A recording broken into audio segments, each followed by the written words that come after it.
আপনারা নির্বাচনের আগে ইস্ত্রি করা পাঞ্জাবি আর বড় টুপি পরে একদম ইরি খেতে নেমে যান। এই মানুষের হিপোক্রেসি এখন এগুলা বুঝে।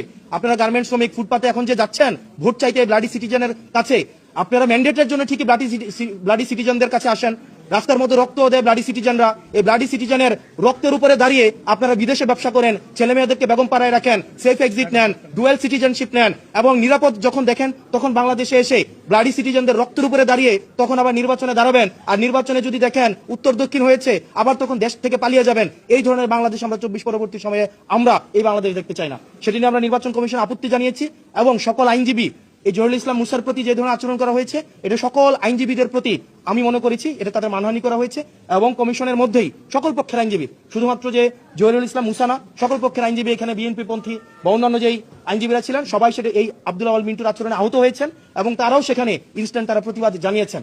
এখন আমরা কমিশনের দৃষ্টিতে এটি এনেছি এবং এই ঘটনার পুনরাবৃত্তি যেন বাংলাদেশে না ঘটে, এই পলিটিক্যাল এলিটিসিজমের নিপাত অবশ্যই ঘটতে হবে। তারা তাদের মনোজগৎকে চেঞ্জ করতে হবে। এই 24 পরবর্তী বাংলাদেশে এসে 24 পূর্ববর্তী এলিটিসিজমের রাজনীতি যদি তারা করতে চায় তাহলে এই সিভিলিয়ান, এই ব্লাডি সিভিলিয়ানরাই তাদেরকে প্রত্যাখ্যান করবে।